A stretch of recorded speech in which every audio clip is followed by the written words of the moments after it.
I was sitting in one of those vinyl recliners that pretend to be chairs, hooked up to a bag of poison they kept calling medicine. When my phone buzzed on the little tray beside me, my fingers were stiff, veins taped down, so it took me a second to swipe it open. The text was from my neighbor, Gloria. "Hey, Ms. May, everything okay? Saw a moving truck at your place. Your son's out front pointing at all your stuff on the lawn."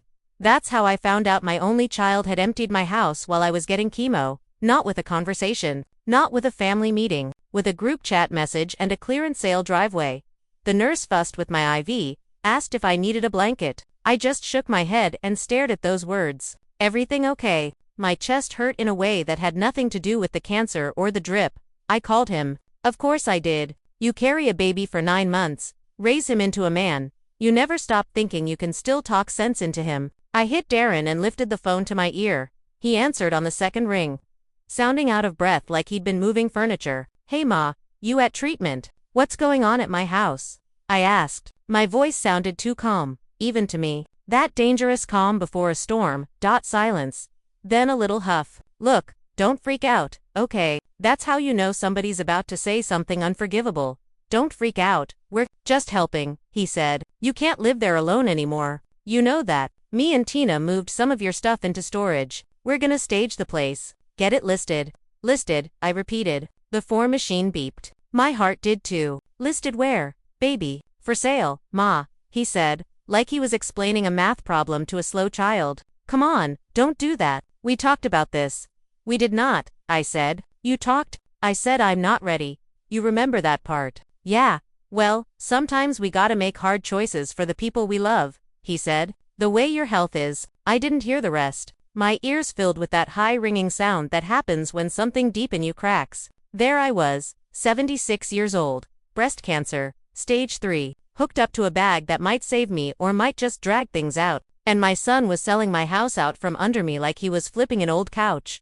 And the worst part, he sounded annoyed, like I was the one being dramatic. Before I go on, let me just say this to you listening. Thank you. For real. Drop me a comment, tell me where you are, and what time it is. It's silly, but it helps. Knowing somebody's out there hearing this old lady ramble makes me feel a little less like I'm talking into a dark room. Anyway, my name is May Carter, 76 years young, as the TV hosts like to say, widow, former school secretary, lover of gospel records, crossword puzzles, and the smell of onions hitting hot oil in a clean pan. And once upon a time, I believed my son would bury me when the time came, stand by my grave, and say I'd been a good mother. Turns out he wanted to bury me on paper. First, the house he was staging wasn't just a house. It was the little yellow one on the corner of Maple and 3rd. The one with the crooked porch swing and the hydrangeas that refused to die, no matter how many summers tried them. I'd lived there for 42 years. Took 2 jobs to buy it back when interest rates were sky high, and the bank lady smiled like she expected us to fail. Me and my husband, James, laid every piece of laminate flooring ourselves, cussed every crooked nail, painted that living room wall 3 times because I couldn't decide between honey and cream. Our marriage was right there in that dry well, argued in it, laughed in it, made up against it. We raised Darren in that house, measured his height on the kitchen door frame, buried James from that address when a heart attack took him at 60-4. You don't just list 42 years. You don't just stage a life. But if you ask my son, apparently you do. The first sign something was off didn't come with a text or a truck. It came months earlier, soft and slick, in the middle of paperwork. "Ma, let me help you with the bills," Darren had said one Sunday afternoon. He'd come by with Popeyes and that charming smile he used to get out of trouble in high school. "All this online stuff, it's confusing. We don't want nobody scamming you." Tina, his wife, chimed in from the couch. "Yeah, Mama May, people target seniors, you know. They see y'all as easy marks." I bristled at y'all, like we were some separate species. Old people. But I was tired that day. The lump in my breast felt like a stone. The doctor's words were still echoing. "Biopsy, malignant. We'll start treatment." So I let him sit at my dining table. Laptop open, bank statements spread out. I watched him link my account to his, set up autopay, print out some forms for the mortgage company. "Where do I sign?" I had asked, eyes burning.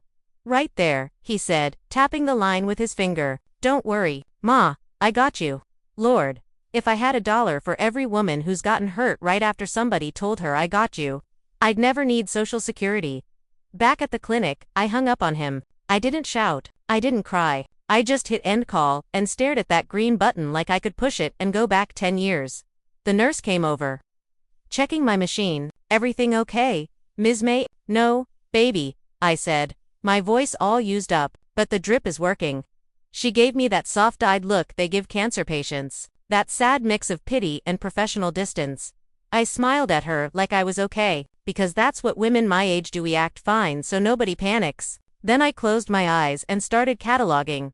Signatures, dates, names on deeds, conversations half remembered. That boy might have forgotten whose daughter I was. But I hadn't. My mama survived Jim Crow and a drunk husband, raised 5 kids on 2 rooms and a prayer. She used to say, a woman who can read and keep a receipt, baby, that's a dangerous woman.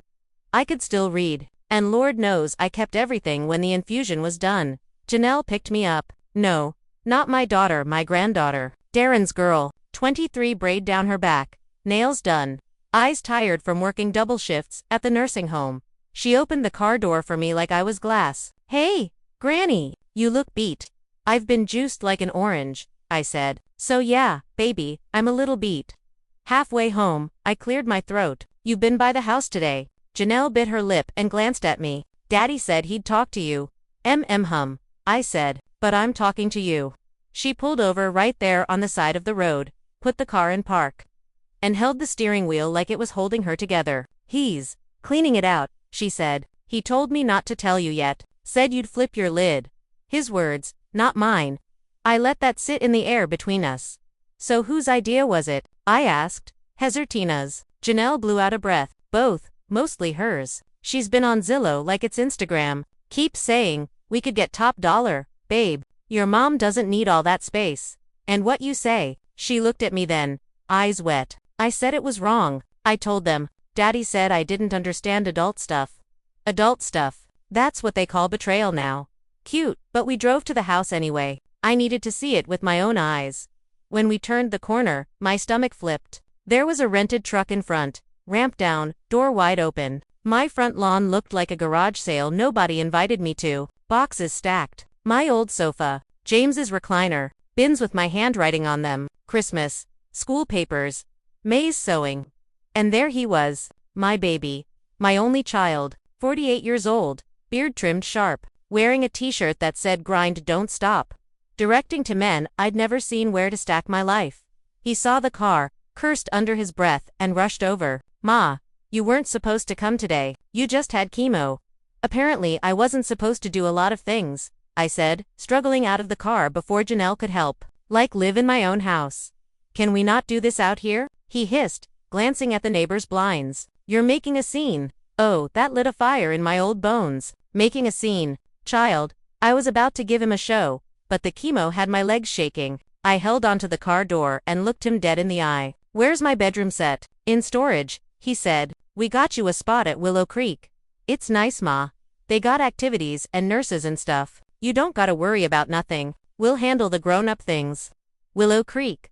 The nursing home Janelle worked in. The one that always smelled like Lysol and mashed potatoes. The place where the TV is always a little too loud and somebody's always crying. In the hallway at 3 a.m., I thought about the brochure I'd seen on my nightstand last month. Just something to think about, Ma, he'd said. You know, if the chemo gets rough. I thought he meant later, way later. After talks, after choices. Honey, I said, my voice low, did you put me in a home? It's not a home, Ma, he snapped. It's assisted living. And yeah, we already put down the deposit. We move you in next week. It's safer. For who? I asked. He didn't answer. Just rubbed his forehead like I was giving him a migraine. Behind him, Tina stood on my porch, arms crossed, sipping iced coffee out of a plastic cup like she was supervising some renovation show. Our eyes met. She smiled. A tight little thing. You'll love Willow Creek. Mama May, she called. They do bingo nights and everything. Her voice had that fake sugar in it, the kind that rots teeth. I could have screamed, could have thrown myself on the lawn like some dramatic movie scene, but the chemo had hollowed me out. The betrayal was too big for yelling. Instead, I just nodded slowly. Okay, I said. All right. Darren relaxed a little. He thought that okay meant surrender. He forgot who I was. Inside were the things nobody ever thinks to steal. My original mortgage documents, The refinance papers from when we dropped the interest rate. Our will's the old one with James's handwriting, and the newer one I'd updated after he passed, and a folder labeled Taxes House. I spread them out on the coffee table like cards. Janelle sat across from me, watching.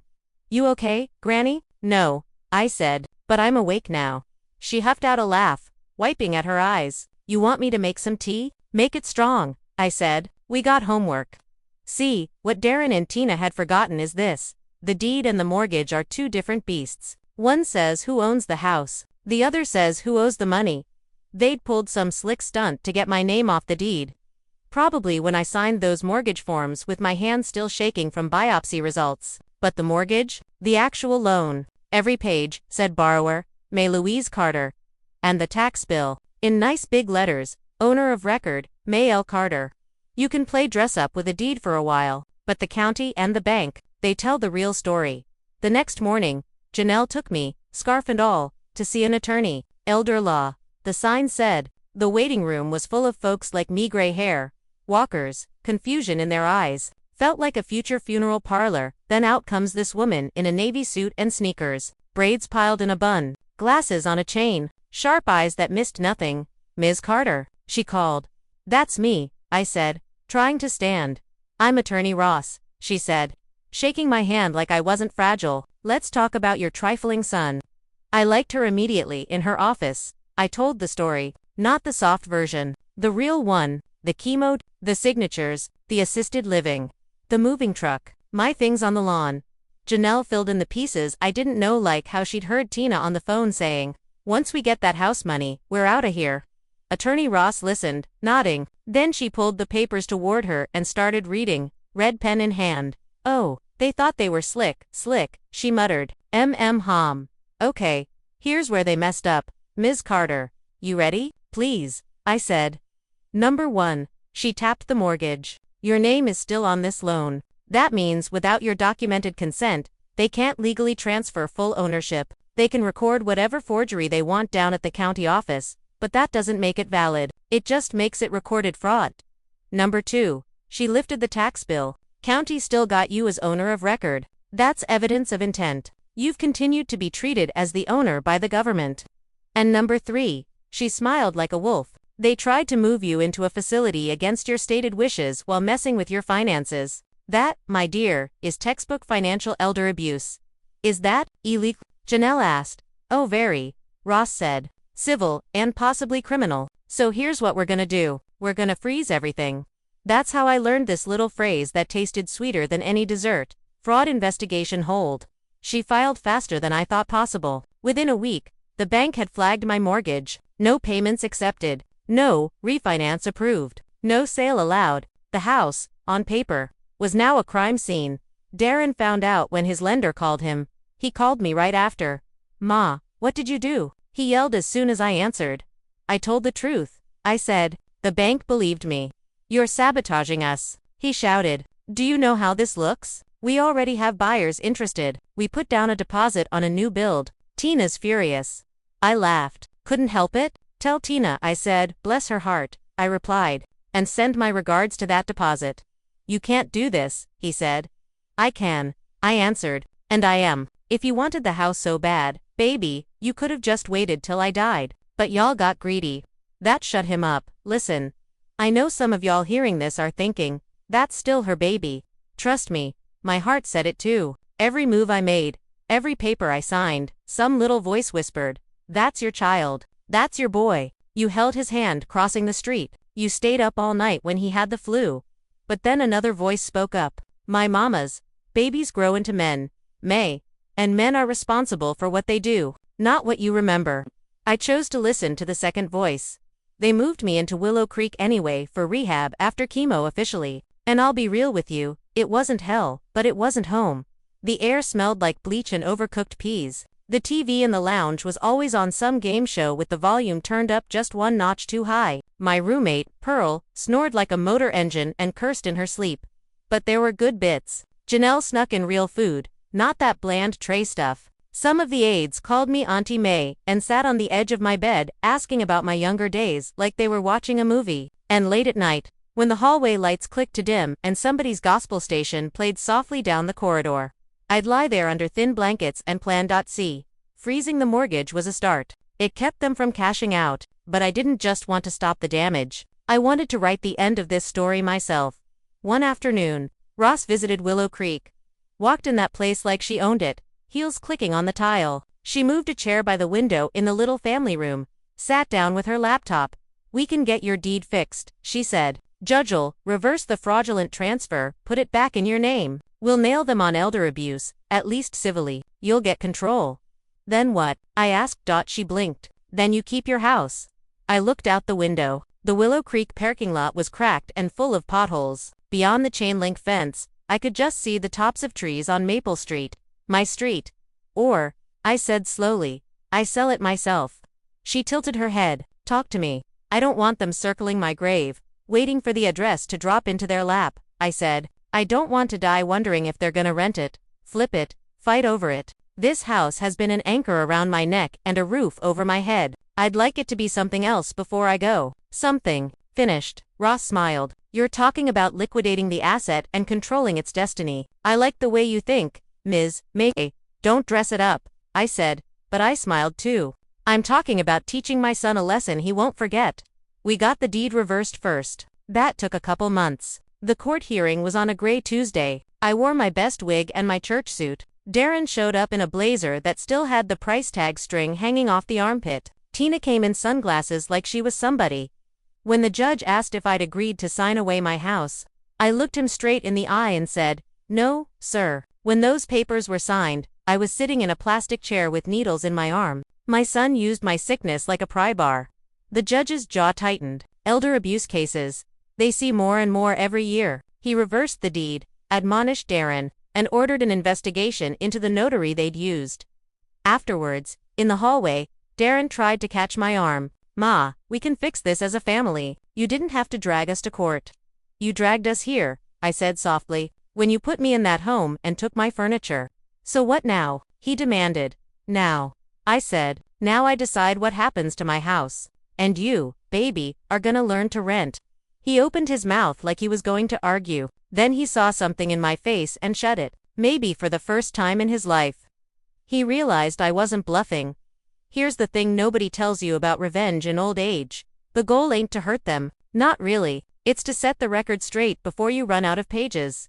With the deed back in my name, we quietly listed the house. Not with the flashy realtor Tina followed on Instagram, but with an older woman Ross recommended. Someone who understood homes with history. We didn't do an open house. No balloons. No cookies. Just private showings with people who looked like they were buying a life. Not a flip.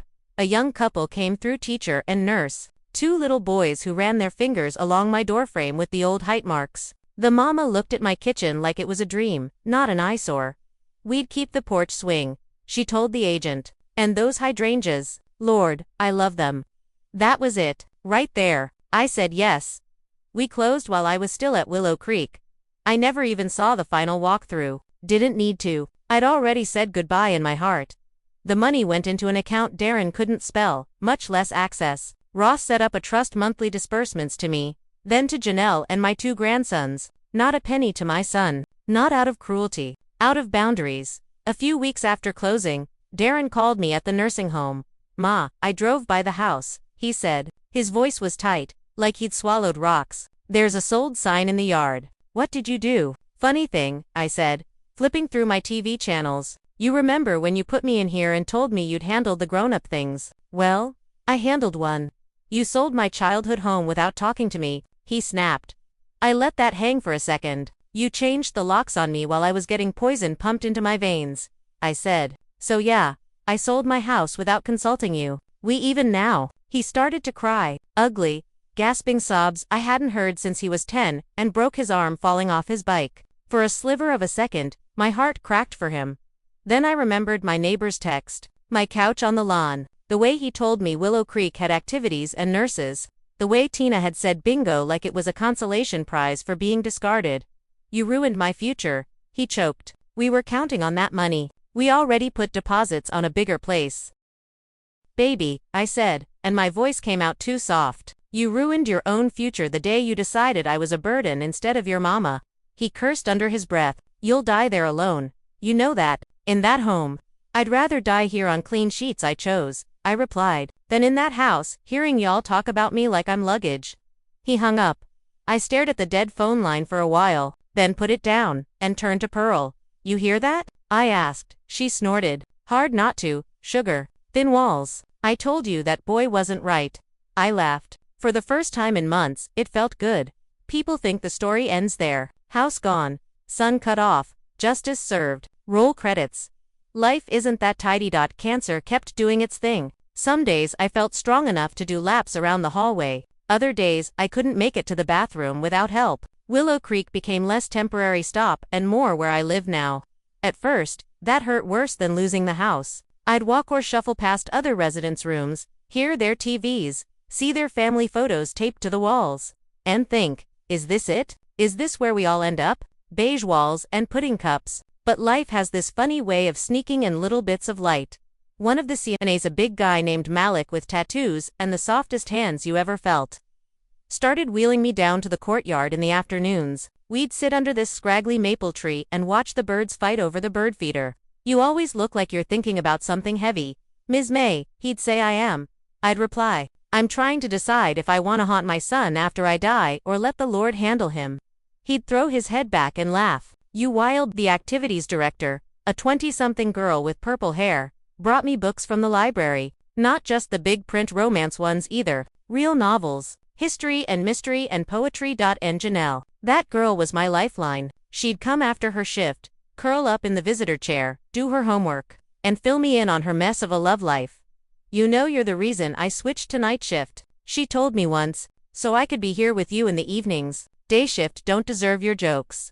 We made that little room ours. We hung up photos. My old church fan, a framed copy of the trust documents, Ross insisted, said, let this be your shield. We got one of those fake candles that flickers like real flame. Put it on the windowsill so when I couldn't sleep, I could watch that little light dance against the glass. A few months passed. Janelle's loan for nursing school got approved. Pearl's daughter started visiting more. Malik got promoted. The young couple who bought my house sent a card to Willow Creek addressed to me. The lawyer had given them my permission. Inside was a photo. My old porch, newly painted, hydrangeas blooming like they had something to prove. 2 little boys on the swing, legs kicking. Thank you for trusting us with your home, the mama wrote. We'll take good care of it, we promise. I pressed that picture to my chest and cried like somebody had just given me back 10 years. The house wasn't a symbol of pain anymore. It was just a house again, doing what houses are supposed to do, holding love, not secrets. Word got around town about what I'd done, not in some grand headline way, just stories, whispered at church, at the barber shop, in line at the grocery store. You hear about Ms. May, her son tried to throw her in a home and steal her house, and she flipped it on him. Wait, the little yellow one on Maple? I thought that was Nope. She sold it herself, left him with nothing but his feelings. Some folks looked at me with pity, some with respect. A few older women pulled me aside when they visited the nursing home. One day, you gotta show me how you did all that paperwork. One said, my kid's been sniffing around my will lately. I got you, I said. Bring your reading glasses. If you'd told me at 40 that part of my purpose at 76 would be teaching other grandmas how not to get played by their own children, I would have laughed. But there it was. One evening, not long after my last round of chemo, I woke up from a nap and saw Janelle crying quietly in the corner. What's all that? I croaked. You better not be wasting tears on some boy. She wiped her face and shook her head. It's not that, she said. I was just thinking, Daddy keeps saying you'll forgive him one day, and if you don't, it's 'cause the cancer made you mean. I looked at her, my granddaughter, my heartbeat outside my body. Listen to me, baby, I said. I didn't cut your daddy off 'cause I'm mean. I cut him off 'cause he chose money over his mama. I forgave him the second I filed that first paper. Forgiveness is between me and God. Consequences, I tapped my chest. That's between me and him. She sniffled. You ever miss him? Every day, I said. Every single day. But here's the thing. I missed the boy he was. The one who used to fall asleep on my lap with peanut butter on his cheek. That man who changed my locks while I was getting chemo. I don't know him. I don't set plates for strangers. She let out this broken little laugh. You're something else, Granny. I'm tired, I said. That's what I am. Too tired to keep letting people hurt me and then giving them my last slice of pie on top of it. We sat there a while, listening to Pearl snore. watching the fake candle flicker. Promise me something, I said finally. What? Don't you ever let nobody convince you that loving them means disappearing yourself, I said. Not a man, not a job, not even your future kids. You hear me? Love is supposed to be a place you can exhale, not somewhere you hold your breath. She nodded, tears slipping again. I hear you. Time, that old thief, kept moving. The chemo did what it could. The doctors used words like stable and monitoring and chronic. Basically, I was living in overtime. Darren never came by. Not once. He sent one more letter through Ross, crying about how he'd been under stress, how Tina had got in his head, how he'd made mistakes. I believed all of that, and I still didn't owe him access to me. I told Ross, tell him I wish him healing, but my door is closed. She nodded. That's allowed. You know, she said, boundaries at your age aren't petty, they're survival. The last big thing I did with Ross's help and Janelle's blessing was set up a small fund with some of the house money. Nothing grand, just enough to cover emergency legal fees for other elders getting their pockets picked by family. We called it the Maple Street Fund. I thought that was cute. I ain't Oprah, I told Janelle, signing the papers. But if we can help one old lady freeze one crooked mortgage, I'll be satisfied. And you know what? We did. A handful of U.S. gray hair, walkers. Fierce eyesot around Willow Creek's activity room, one Tuesday, and went over fake gift deeds and power of attorney forms. You never heard such cussing in your life. I raised that boy, one of them snapped, slapping the table. I know, baby, I said. So did I? Now, I'm not gonna lie to you. Some nights, when the building was too quiet, and my bones hurt and the future felt like a hallway getting shorter and shorter, I'd think about that little yellow house, and my heart would ache. I'd see James in his recliner, Darren on the floor with his little race cars, my younger hands folding laundry on the couch. Grief has a long echo. But then, I'd remember that photo of two little boys on my old porch. I'd picture them in my kitchen, messing up my cabinets, spilling juice, tracking mud in from the yard. I'd imagine the new mama wiping the counters and humming. The new daddy fixing the leaky faucet James never got to. Life moved in where pain had lived too long. That's what I'd wanted. Even if I couldn't do it inside my own body, at least I'd done it inside those walls. One morning, I woke up and everything felt a little thinner. The air, my skin, the line between here and wherever's next. Nurses call it declining. God calls it come on home. Janelle was there, head on the edge of my bed, hand curled around my wrist. Malik stood in the doorway, pretending he was just checking the chart so he wouldn't cry in front of me. You still here? I whispered. Double quotes always. Granny, she said, squeezing my hand. I looked at her, really looked. This girl who'd seen me bald and bloated and weak, who'd held my phone while I listened to my son's angry voicemails and then helped me block him, who'd taken notes while the lawyer talked, like she was learning the language of survival. You're gonna be all right, I told her. For real, she sniffed. You sure? Yeah, I said. Because you watched me lose everything they thought mattered and keep the only thing that did. What's that? Myself, I said. They tried to write me out of my own story. I picked up the pen. We were quiet for a bit. The fake candle flickered. Pearl snored in the next bed. Somewhere down the hall, somebody was singing His Eye is on the Sparrow, off-key. Granny. Janelle whispered if Daddy ever, changes, she said. If he ever actually gets it, really gets it. You want me to tell him anything from you? I thought about it. Thought about little Darren with skinned knees and big dreams. Thought about grown-up Darren with a calculator and a cold heart. Thought about all the women before me who never got to say their piece. Yeah, I said finally. Tell him I didn't die mad. Tell him I died. Clear on what love is and what it ain't, I said. Clear that forgiveness don't mean front door access. Clear that a deed with your name on it ain't worth a dime if you let folks erase you from your own life. She nodded, tears sliding down her face. I'll tell him. And tell him this, too, I said, voice getting soft. Tell him the day he changed those locks, he lost more than a house. He lost the version of me that would have always picked him, no matter what.